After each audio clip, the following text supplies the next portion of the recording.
Oke, baik. Selamat malam untuk kita semua. Terima kasih banyak untuk waktu dan kesempatan yang telah diberikan kepada saya. Perkenalkan, nama saya Everdi Brito Yanerius Beti, biasa disapa Ever. Saya berasal dari Universitas Nusa Cendana, Fakultas Keguruan dan Ilmu Pendidikan, Program Studi Pendidikan Matematika. Nah, pada kesempatan kali ini, saya akan menjelaskan langkah-langkah menganalisis capaian pembelajaran dan menurunkannya menjadi tujuan pembelajaran atau TP, serta alur tujuan pembelajaran atau ATP dengan fokus pada elemen bilangan. Nah, teman-teman, penjelasan kali ini mengacu langsung pada ATP atau alur tujuan pembelajaran matematika fase E dengan elemen bilangan matematika yang telah saya susun. Nah, teman-teman, langsung saja saya akan memperlihatkan ATP yang telah saya buat. Nah, teman-teman, ini dia ATP yang telah saya buat. Oke, baik teman-teman, langsung saja saya jelaskan. Nah, pada kesempatan kali ini saya akan menjelaskan ATP matematika fase E, khususnya yaitu pada materi bilangan. Nah, pada kesempatan kali ini ada 3 poin penting, yaitu atau 3 materi penting yang setelah saya cakup, yaitu ada bilangan berpangkat, lalu barisan dan deret aritmatika, dan barisan dan deret geometri. Nah, teman-teman, langsung saja kita masuk ke langkah-langkahnya. Baik, langkah yang pertama yaitu kita harus menganalisis capaian pembelajaran matematika fase E pada elemen bilangan. Nah, dalam capaian pembelajaran fase E disebutkan bahwa peserta didik diharapkan mampu menggeneralisasi sifat-sifat operasi bilangan berpangkat termasuk bilangan berpangkat pecahan, lalu juga ada mampu menggunakan barisan dan deret aritmatika serta geometri untuk menyelesaikan permasalahan kontekstual. Dan yang ketiga yaitu mampu mengaitkan barisan dan deret aritmatika dan geometri dengan konsep bunga tunggal dan bunga majemuk. Nah, teman-teman, dari capaian pembelajaran kali ini terlihat bahwa pembelajaran bilangan itu tidak terlihat menekankan pada perhitungan saja, tetapi juga pada pemahaman konsep dan penerapan dalam kehidupan nyata. Nah, teman-teman, langkah kedua yang harus kita lakukan adalah setelah kita memahami capaian pembelajaran yang telah kita buat, langkah selanjutnya yaitu kita harus menentukan ruang lingkup materi apa saja yang ada dalam materi bilangan ini. Nah, yang akan saya ajarkan pada fase E ini berdasarkan capaian pembelajaran yang telah saya buat ada 3 bagian utama, yaitu yang pertama yang telah saya sebutkan bilangan berpangkat, lalu yang kedua barisan dan deret aritmatika, dan yang ketiga barisan dan deret geometri. Nah, teman-teman, pembagian ini saya lakukan agar pembelajaran itu dapat tersusun dari konsep yang paling dasar menuju konsep yang lebih kompleks dan aplikatif.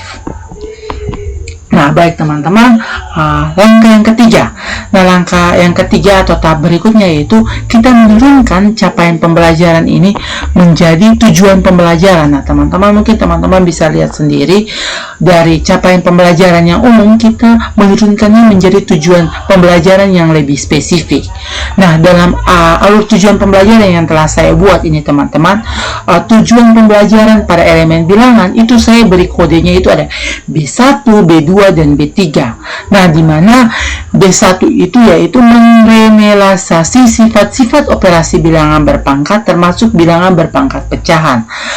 Lalu yang B2 itu menerapkan konsep barisan dan deret aritmatika untuk menyelesaikan permasalahan kontekstual, khususnya yang berkaitan dengan bunga tunggal.